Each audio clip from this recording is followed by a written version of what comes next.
Okay, so this is a recitation of Scrivener's torture texts for nothing for my father.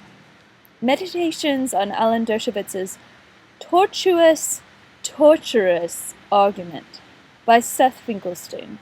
Now truly it is torture. I have recently been enjoying chutzpah, even though I tend to associate the name Dershowitz with torture. The literary trope Finkelstein uses to state that Dershowitz's torture argument is tortuous could be said to disrespect the victims of extreme torture who are sometimes tortured unto death. The best way to cover up the crime of torture is to destroy the evidence, as in kill the torture victim, and then get a bunch of sellout academics to write about how torture is not torture. So when we talk about torture, we only have half the story. A CIA current torture programs originating in the MK Ultra pharmaceutical research after the extreme LSD and Haldol and Thorazine manipulations of forced drugging on unwilling subjects, many of whom received legal settlements and gags, was also impaired by strategy of allowing the memory of torture, or in some instances, killing. We wanted the perfect assassination machine. Both Dershowitz and Finkelstein write as if they have not studied MK Ultra mind control experiments, as if they do not situate the Project Paperclip sanitized Nazi scientists with experiments in mind control, psychic manipulation, or direct legacy with Mengele. It's time they both stopped being so ahistorical. MK Ultra denial is a serious problem in American academia. But overall, yes, reading Dershowitz on torture is both poisonous propaganda and mind-controlling torture light, as would have the Bush Six. Reading regurgitations of Dershowitz in PSU Poli-Sci Chair's pro-torture manifesto in his Menu for Choice textbook for world politics is also torture, or torture light. Sometimes less is more. It's okay to reinstate a moral code and stop hedging with all your moral greystones and shades of grey about your sadistic tendencies. Filtrating your primal aggression through academia or racism or torture justification show me in an anthropological way that yes, you have a fierce will to live, and that your will to live is so extreme that you would engage in racist torture or write the bureaucratic infrastructure side of it for a paycheck and survival. That's what I'm getting here. If there's some great racist Breivik manifesto-style racism here, I wouldn't be surprised. But torture light and American academia are now experiencing coitus interruptus due to advances in the DARPA, the Defense Advanced Researchers Project. They look to be fools or greenwashed neocons or delusional neocon piss-ups, to be crude. They've destroyed the meaning of all words for hierarchical value systems which place American human rights above all other human rights. This is racism and racial supremacy. We must call it for what it is. No amount of deconstructionism or legal infrastructure or academic lockstep will negate human rights for all human beings as the preeminent struggle of the information age. Alan Dershowitz is an amazing human. That does nevertheless not negate the fact of his fallibility. Nowhere is his fallibility more evident than in his famous torture warrants argument. It is not a good argument because it contingents hypotheticals on hypotheticals and puts less likely hypotheticals before semi-possible hypotheticals. Anyone who has studied the history of torture will find that torture has long been ruled as tainting evidence. Evidence coughed up during torture is obviously targeted to eliminate pain, not convey the truth. It is stupid to assume torture evidence is good intelligence.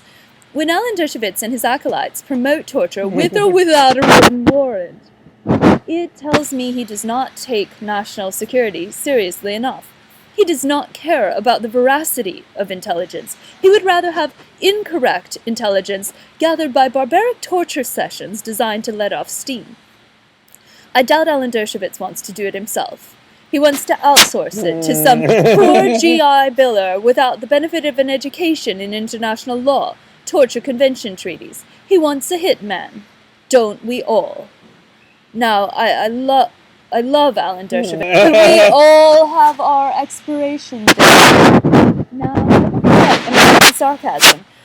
I have thought since February 2011, when I first read Alan Dershowitz's famous torture warrant argument, he must be kidding. Being sarcastic, making fun of the Bush torture camps, Abu Ghraib, Guantanamo, Bagram Air Base, and extraordinary renditions. Making fun of the all-male torture consortium, Alberto Gonzalez, Hugh Bybee Fife, Addington Haynes, collectively known as the Bush Six, for excelling in a writing contest called The Legal Architecture of Torture, or the Bush Torture Doctrine. They got hired to write as much as they could, as furiously as they could, under Department of Justice letterheads in legal-sounding language, to make torture seem semi-legal.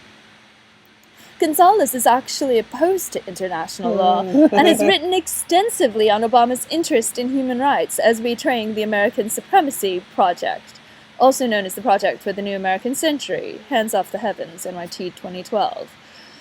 For people who have suffered under the poorly executed Bush torture doctrine, or the lies to cover it up to Congress, some of which were perjurously issued by Condoleezza Rice, who helped fundraise for PSU, the lies add insult to the original human rights crimes.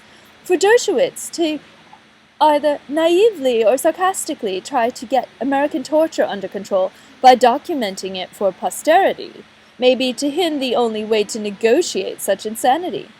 When IBM computed the deaths of Hitler death camps, no one argued that documenting the human rights crimes with computing devices would remove the ethical problems with mass murder and torture.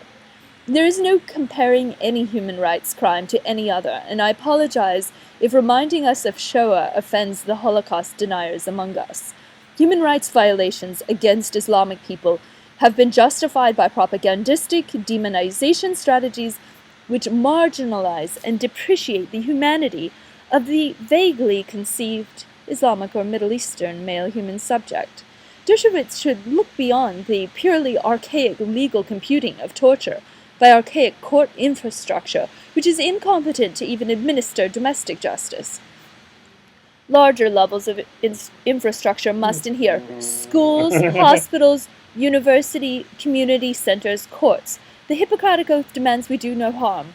For Dershowitz to advocate torture, warranted or unwarranted, may even force the lowering of the bar and American medical and legal professional standardization committees. This is profane. He himself should be disbarred for his lack of ethics. He is possibly also linguistically playing on the fact that warranted or unwarranted torture cliché conveys the precise propagandistic effect that torture is sometimes deserved. Now, who is Finkelstein? I understand Dershowitz and Finkelstein have been in a long-running feud, and I'm loath to step in between them because I agree with neither. It is unfortunate that their words guide the debate, or the disinformation. The sad thing is that Dershowitz's torture essay was written in fear, in grief, and in trauma. The trauma of 9/11 had a huge effect on human psychology. The neurochemistry of fear, cortisol, adrenaline, and trauma alter the brain chemistry. The brain seeks to preserve survival above all else from an evolutionary biological perspective. When Dershowitz pours his fears and sorrow and anguish into his torture argument, his 9/11 trauma, he is not thinking clearly, ethically, objectively. He is thinking through his fear. It is very important to read the 1953 CIA Assassination Manual, also known as the Study in Assassination. The most important point is that if a potential assassin takes assassination lightly, without reservation, without reflection, without due gravitas, the potential assassin should be disqualified from the assassination's execution. So it goes with torture. Dershowitz, whether pro or anti-torture, does not take torture seriously enough. In some ways, torture could be said to be more serious than assassination, because torture leaves living traumatized victims to later tell their sympathetic story, compile electronic evidence, wage a lawsuit, or inspire retaliation. The failure of the American torture lawyers to acknowledge the very likely possibility of retaliation could be through duplicity or stupidity, but either way, it is revolting. Perhaps they are trying to inflame eternal war. Torture is the imperfect crime because it fails to destroy the evidence of the human rights crime. I'm not arguing for torture or homicide and execution of subjects, but pointing out the flawed reasoning in the extraction of tainted evidence through torture and the perpetuation of the master torture narrative in subjects whose human rights have been violated. It is a recipe for disaster, with or without a warrant. Attempts to disbar the pro-torture lawyers by Kevin Cease have shown the American public that the American Bar Association and the state bar associations are corrupted by racist torture double standards for human rights. Indeed, our own prison systems are rife with rape and childbirth in chains, as some new prison litigation reveals. Our own domestic prisons and MKUltra techniques train state mental hospitals to pioneer various tortures American style.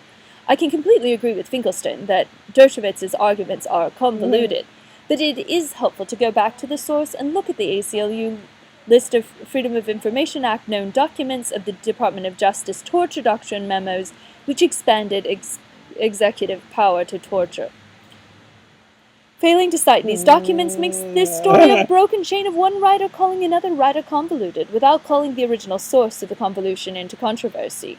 We're all writing about fantastical things. The dialectical method is failing to get to the source of the problem, perhaps due to the mind-numbing effects of American pro-torture propaganda, or the fact that Dershowitz's argument came out in the heat of 9/11 trauma and fails to account for the new information revealed by the Freedom of Information Act and inside source leaks that reveal deliberate attempts to upend Magna Carta norms of habeas corpus, or even the pure basic monetization motives behind this denial of human rights for maximum war conflagration and war propaganda.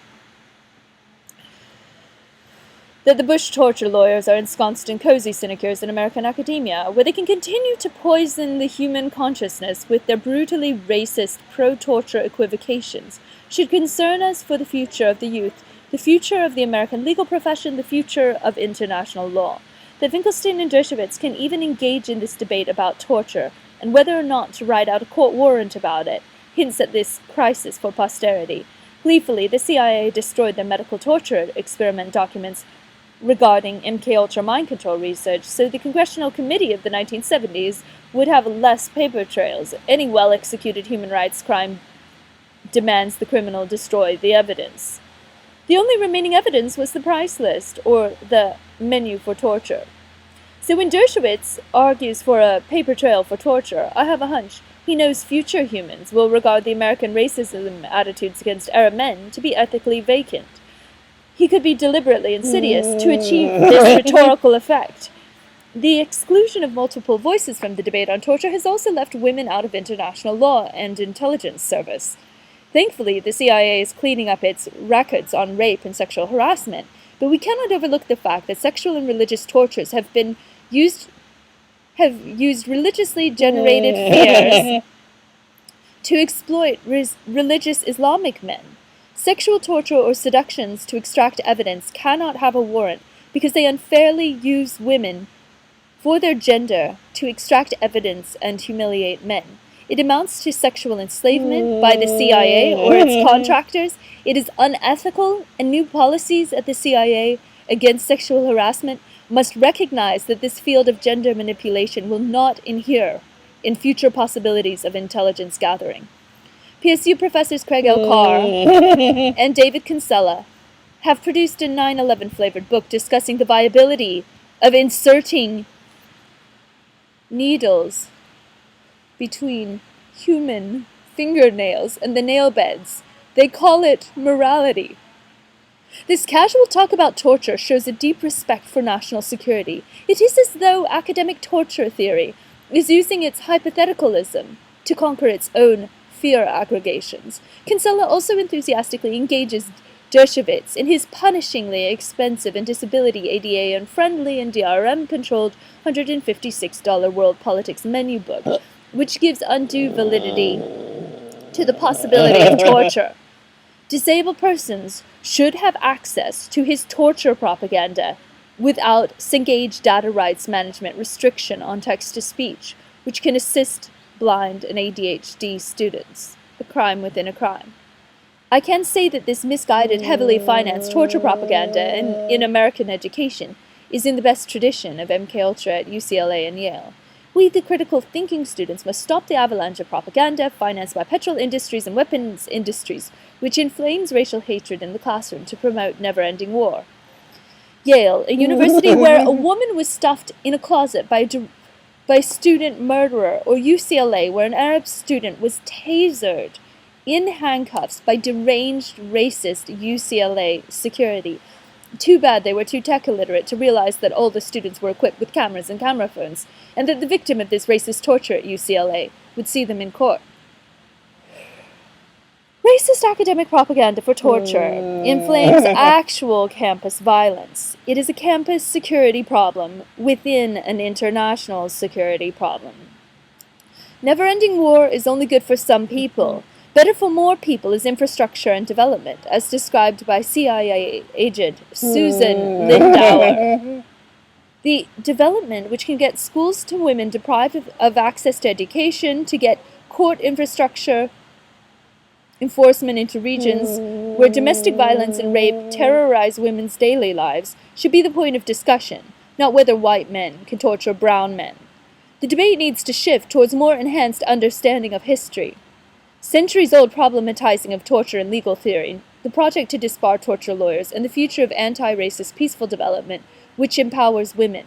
Calling torture enhanced interrogation is a process of morally bankrupt euphemization which needs to stop. The foundations of the discussion are fictitious. The laughable notion that torture is ever okay is so morally offensive as to function as the propaganda of torture. Clowning around with torture ideology, with or without a court warrant, will kill Americans. American academics are so smothered in their own excrescences, they cannot think their way out. Killing Americans, or any human, cannot be treated like such a joke. We can see this with the Ambassador Stevens' assassination in Libya. He was killed for very specific reasons. Americans joking about torture is where I place the first blame. The torture justifies racist imperialism and enslavement. This has to end. Dershowitz's ridiculous ticking time bomb rationale for torturing is actually completely upside down. Torturing people inspires retaliatory violence. Torturing must end because it will always backfire. Blowback. It is our responsibility to remove such morally backwards people from positions of power and influence. Until American lawsters get behind the core simple foundational principles of the right to life, liberty, and international anti-torture conventions, they must situate themselves in more realistic understanding of the possible retaliations. They have blood on their hands. I cannot sign my name to Bush 6 torture memos and walk out the house and hold my head high. I could not write Dershowitz's Milquetoast semi-pro-torture sarcasm naivete article, which is deeply disrespectful to the victims of torture. I could not write Carr and Kinsella's gleefully legalistic, pro-torture moralizing circumlocutions ad infinitum. Have they not read Amnesty International's 2010 and 2012 reports on the tools of torture as sold through weapons industries in the Nobel Peace Prize-winning European Union? Are they truly ignorant, or are they just pretending? Would any of these academic torture talkers want to experience any of these prickly sodomy, rape, torture devices, weapons of sexual perversions, rape, drugging, drug-soaked anal suppositories, diapering is put on by the American Extraordinary Rendition Program, an entirely extra-legal program? Have they read Jeppesen v. Dataplan? Would they believe that the Extraordinary Rendition aircraft is registered under a shell company right here in Portland, Oregon? Would they go to Poland and explain to the black site torture prosecutors why torture is okay? Can our legal fantasists comprehend? You can talk about law and courts and unicorns and warrants all day, but you can't touch extra-legal, extra-secret black torture sites and torture unto death with the false security of a token warrant here and there. The gullibility of this rationale might appall persons at both sides of the pro- and anti-torture debate. I think we need to stop giving the podium to delusional, misinformed persons who strive to prolong their academic careers by propagating moot discussions, so crawled with ivy around the ivory towers of the academic distraction, is to make a joke of human lives. The information age will begin to right every wrong, the DARPA will lead itself, the lies of academia, pro-torture fools will lie down or be cremated too, like all CIA. Mary Rose Lenore Eng, October 14th, 2012. Today is the 15th. Reading this. Note that the EFF award to Seth Finkelstein is complicated by EFF's involvement with CIA contractor Palantir grant money and with the EFF promotion of rape, amnesty, and gender discrimination in technology via EFF founder J.P. Barlow. Text for Nothing is a Samuel Beckett prose work rescued from the rubbish bin by his housekeeper, so the story goes.